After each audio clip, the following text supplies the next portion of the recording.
wholesaling land.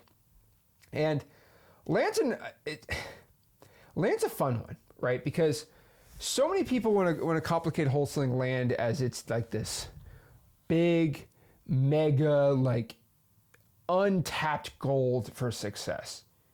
Like this untapped goal for success here. And that's not true at all. Land is great. I think land is the French fries on the meal. It's not even the French fries, dude. It's like the garlic on the steak. All right, like it's not even like the main thing. It's not even it's the side. It's the seasoning of the meal, right? Wholesaling land, if you run an entire legit successful wholesaling operation, is going to be 5 to 10% at most of your whole entire operation. And so the fact that people like to go like all in on that, like I'm just not a big fan of it. Now, of course, go to XLeads, pull land filter, and just go crazy. But like, you're going to run out of land, and there's so many people only doing land that, 5% of all the wholesale deals are going to be land, but 10% of all the wholesalers are going after land exclusively.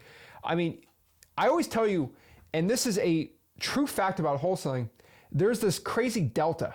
All right, there's this like crazy, like, how do I describe this? It's like this curve. Okay, I guess we can call it like a curve here of how saturated is a market. I've always said this, and I've always offered like talk about this, but like, Zach, how saturated is a wholesale market? Well, it is technically a calculation. It is how many wholesalers are attacking deals and just basically how many wholesale deals there are.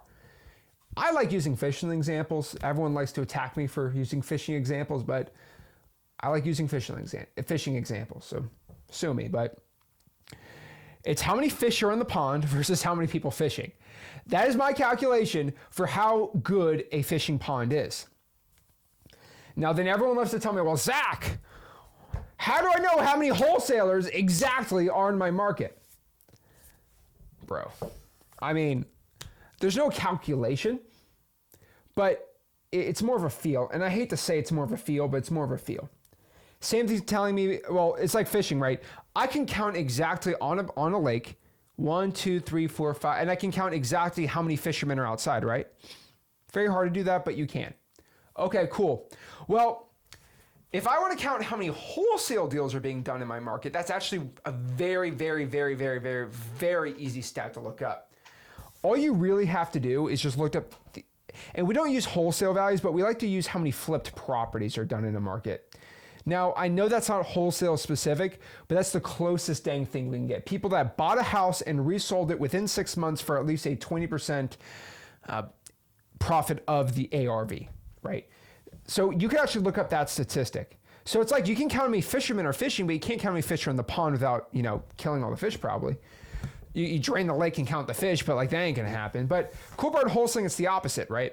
You can find out how many flipped properties, and that shows you volume, right? And then you can go out, and that shows just basically investor activity. But then you can also not know exactly how many wholesalers are in the market, but you just have to kind of feel it out. But that delta is super important here. And that's how you figure out in the land. What you're gonna find is the amount of land deals versus the amount of wholesalers going after land is way worse than for regular houses. Now, everyone asks, Zach, what's the best delta, in wholesaling real estate where not a lot of wholesalers are going after it, but there's still a good amount of buyers, right? There's more buyers than wholesalers, right? For every market, there's usually an equal amount of buyers to wholesalers, usually more wholesalers than buyers, right? Well, the thing is how many wholesale deals there are, and the amount of buyers is always a constant. I should give like a map. I should make like my own equations like Einstein on this, but I don't think anyone's crazy enough to think about it. But it is true. The amount of wholesale deals being done and the amount of cash buyers are always going to be pretty much the same. There's usually more buyers than deals, but okay, I won't get into that right now. So the best one right now is mobile homes by far. And so if you're in the land, I would heavily encourage you in 2025 to go attack mobile homes. And why I tell you should go out here and attack mobile homes is because it is land, right? A mobile home is technically legally a vehicle. A lot of it is registered on the DMV, even manufactured houses. And so technically you're only wholesaling the land, and the vehicle's owned on top of it. You usually probably need some registration, something like that on there. Now, some mobile homes are technically part of the land, which they really shouldn't, but that's for a different day. So that's technically land to a point, and that's really easy, right? You can go to Xleads, get a mobile home filter. You can go Google Maps. You can ask ChatGPT to go look at some pictures and say which one of this aerial view has mobile homes.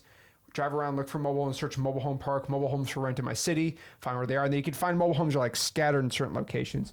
One ninja tip I love telling people is just go to the permits department and go ask, give me a list of all the permits for mobile homes in the city for the past 50 years.